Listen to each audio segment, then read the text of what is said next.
هذا محلل مصري كلكم كتعرفوه. نسمعوا شنو قال على الهزيمه المذله ديال المنتخب الجزائري البارح. وماشي غير هو، هذا الشيء اللي غادي نسمعوه الان عند هذا المحلل المصري صانع المحتوى كيحتف قنوات كبيره في مصر تشير اليه، لانه كاين عوامل سياسيه هي اللي ادات بان المنتخب الجزائري البارح يظهر بداك المستوى الرديء جدا، بحال قناه اون المصريه دورهم خرجوا قالوا بانه كاين شيء ما قالوش مباشره، ولكن قال لك شي حاجه واحده اخرى من غير الرياضه من غير الكره هي اللي خلات المنتخب الجزائري يظهر بداك المستوى البارح. نسمعوا بعدا شنو هذا قال، ومن بعد غادي يرجعوا نعلقوا نتوما ودوركم كتبوا لي واش متفقين مع الفكره ديال انه يمكن ضغوط سياسيه اللي خلاتهم يخسروا، او لا اتفقوا مع الراي اللي غادي نقولوا من بعد ما نسمعوه شنو قال. منتخب الجزائر قصاد نيجيريا الحقيقه ماتش عجيب جدا، ماتش غريب جدا، ماتش انا ما فهمتش منه اي حاجه، وما عرفتش الناس دي عايزه ايه، وما فهمتش ايه الهدف بالظبط او ايه المطلوب او ايه الحاجه اللي عايز يوصل لها المنتخب الجزائري. لكن من جوايا وانا بتفرج عليه كنت متضايق جدا، كنت مخنوق جدا، ما كانش عاجبني اللي انا بشوفه بالمره. فريق على مدار البطوله كان بيقدم اداء ممتاز جدا وشغل كويس جدا، وكان اختلافنا على الافكار التكتيكيه هو نفس الفريق اللي جه في ماتش النهارده وكانه فجاه نسي كره القدم. انا احيانا يا جماعه بحس ان في فريق نزل الملعب وعايز يخسر. انا النهارده وانا بتفرج على المنتخب الجزائري انا ما شفتش منتخب نيجيريا اكثر شراسه او بيقدم شيء مختلف عن اللي هو قدمه في الماتشات اللي فاتت، لكن شفت منتخب جزائري يبدو وكانه مش عايز يكسب. مع فسرها زي ما تفسرها، بس انا شفت منتخب جزائري في ماتش النهارده يبدو وكانه مش عايز يكسب، او يبدو وكانه مش عايز يلعب اصلا. يعني تحس ان اللعيبه هي مش عايزه تلعب، يعني حتى في لقطات الاهداف هنا هو بشكل غير مباشر تيبغي يقول باللي كاين اللي عطى اوامر دعابه المنتخب باش ما يربحش، باش ما يربحوش. يعني كاين اوامر سياسيه عليا جاتهم ما تربحوش، لعبوش الكره ما تربحوش باش يتفاداو مواجهه المغرب مستقبله. يعني لقطه الهدف الثاني دي لقطه اتكررت 5-6 مرات في الماتش، اللي هي ان لعيبه الجزائر بتدي الكره في خط النص للعيبه نيجيريا، ولاعيبه نيجيريا تحاول ان هي تسرح بالكره وتعمل حاجه. لقطه الهدف الاول قمه في العشوائيه. لقطه الهدف الاول اللعيب اللي بيلعب العرضيه عنده مساحه الدنيا والدين، الكره العرضيه بتتلعب، رامي بن سبعين اللي هو لاعب طويل ساب الراجل بتاعه، ساب المان بتاعه فيكتور اوسيمين وركز على ان هو يروح على الشبكه، وبعدين اوسيمين لعبها بدماغه وحشه، فجاه لوكاس زيدان بينط في الهواء اللي هو ضفدع واقف في الجون، الكره بتعدي من تحته، هوب النتيجه 1-0 لمنتخب نيجيريا. والغريب هو الاستسلام. بصوا يا جماعه، اذا منتخب نيجيريا كان عنده تنظيم دفاعي اكبر على مستوى المباراه دي انا مش هشتغلك، هطلع اقول لك الماتش ده والله نيجيريا دفاعيا كانت منظمه جدا وقويه جدا والكلام ده كله. انا لازلت شايف ان في مشكله ان منتخب الجزائر ما اعتمدش على تواجد مهاجم صريح، وقرر برضو الاعتماد على الفكره السيمي فاشله اللي كان بيستخدمها في الماتشات اللي فاتت بتواجد محمد الامين عموره ومع ابراهيم مازع على مستوى الخط الامامي مع رياض محرز. لكن السؤال، لعيبه الجزائر لو رجعت اتفرجت على الماتش مره تانية، كل لاعب من الجزائر بيستلم الكوره هو مش عارف يعمل بالكوره ايه.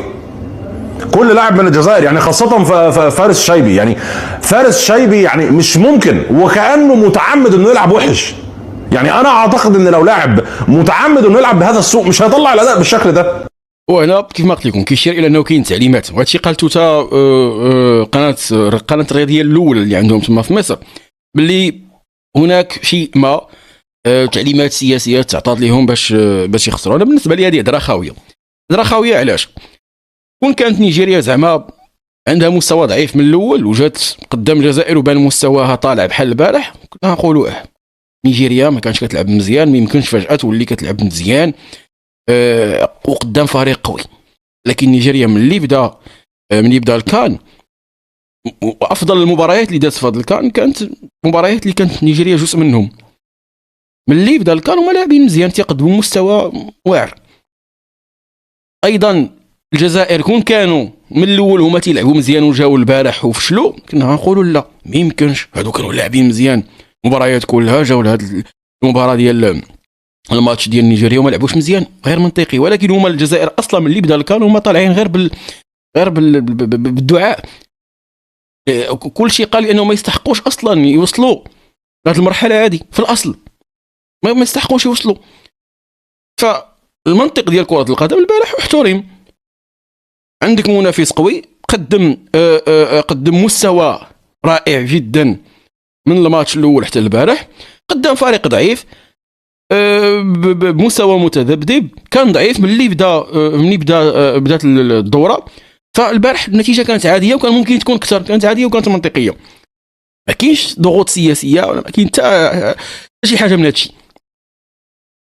بالنسبه لي انا هضره خاويه، ما كاينش ضغوط سياسيه او تعليمات تعطات ليهم باش يخسروا. البارح هما كانوا تالفين في التيران، ما عارفين شنو يديروا، حيت كانوا قدام خصم قوي، خصم منظم، خصم من الناحيه البدنيه هارب عليهم سنوات ضوئيه، خصم من الناحيه ديال الناحيه ديال التركيز كانوا هاربين عليهم سنوات ضوئيه. الجزائريين كانوا تالفين. اللي نقدر نقول انه هو السياسه اثرت على الجزائريين من خلاله هو الضغط اللي تخلق على اللعابه. صوروا لهم بانه الماتش مع نيجيريا والبطوله كلها، المشاركه ديالهم في البطوله ديال كلها صوروها لهم، ولكن خصوصا الماتش مع نيجيريا صوروا لهم بحال واحد المعركه حربيه، وخلاهم يعيشوا الجو ويامنوا بانه فعلا عليهم مؤامره بدات من الاول ديال الكان وغتزيد في الماتش ديال نيجيريا، لانه القجع خايف منهم وما باغيش يتلاقى معهم، باغي يشري الحكم وشرى جمهور وشرى هذه ودار هذه. فكان ضغط على اللعابه. انا البارح كنت كنتخيل اللاعب الجزائري شاد الكره وتيفكر في الحكم اللي متآمر عليه. هكذا كنت كنتخيل اللعابه ديال الجزائريين التركيز كان صفر، ما كاين لا تعليمات تعطات لهم لا والو، هذا هو مستواهم. وتيلا رجعنا للور، جوج ديال الدورات اللي نقول من هذه ما وصلوش لهذه المرحله. يعني المستوى ديالهم هذا هو اللي كان منتظر، هادشي اللي كان منتظر.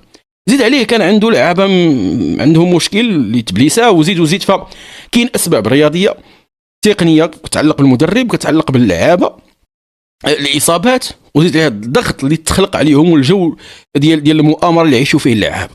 هادشي اللي ادى انهم يخسروا، ماشي تعطات لهم تعليمات.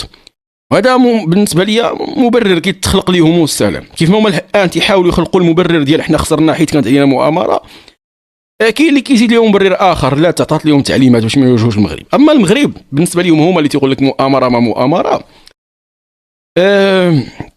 المغرب كون زعما باغي يشري كان يشري الحكم لصالح الجزائر وماشي العكس. صراحه القيع كون باغي يشري حكم لصالح الجزائر، لانه نيجيريا اقوى من الجزائر سنوات ضوئيه، وحنا الافضل لينا كانت تاهل الجزائر.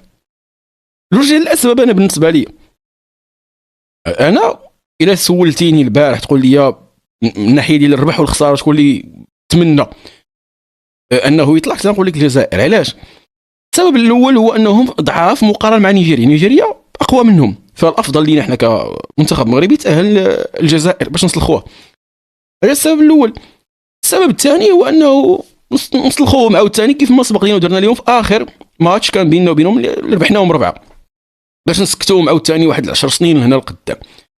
اما باش نرشيو القجع يشري الحكم لصالح نيجيريا باش تاهل نيجيريا، هذا الحماق والهبال. غيكون القجع كيطلق قرطاس على رجليه، غير منطقي. كون كانوا كيفكروا شويه ديال العقل غيلقاو ما غير منطقي. القجع زعما غادي يشري الحكم لصالح نيجيريا. حنا ماشي من صالحنا تاهل نيجيريا، نتوما ضعاف، كنتو غطلعوا غادي نسلخوكم. بالعكس انا كنعتقد العسكر البارح النظام الجزائري ولو في الاعلام تيسبوا، اعلام تيسب، وكاين الان تجاوزات وكذا في اعلامهم المؤامره، ولكن على المستوى الرسمي كنظن العسكر النظام متمثل في شنقريحه ونجي تسبون فرحانين بالاخسار، لان استمرار المنتخب كان في الكان مسبب لهم مشكل، لانهم مضطرين يغطيوا الكان. التغطيه ديال الكان واخا يومي يحاولوا يغطيو الشمس بالغربال، ما قدروش يغطيو القدرات ديال المغرب على التنظيم والبنيه التحتيه اللي عندنا. وهادشي كان تيحرجهم لانهم ما يكسبوش الربع ديالو، بالرغم ان عندهم بترول وغاز. وايضا يتعارض مع الدعايه اللي كانوا كيديروا على المغرب وتيقول الجزائر المغرب عنده بنيه تحتيه، ما عندهم ما ياكلوا، ما عندهم والو. فكانوا كيتمناو المنتخب يتقصى.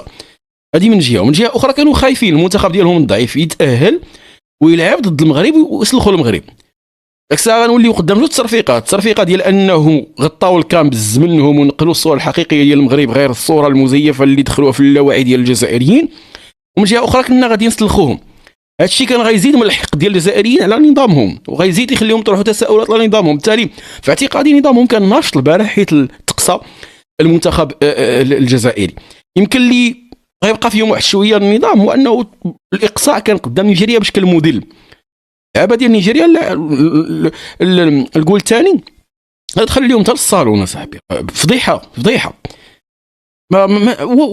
ولا تسديده وحده تجاه المرمى. تخيل معايا، ما كانوش كيفوتوا النص ديال التيران ديالهم، ما كيفوتوش.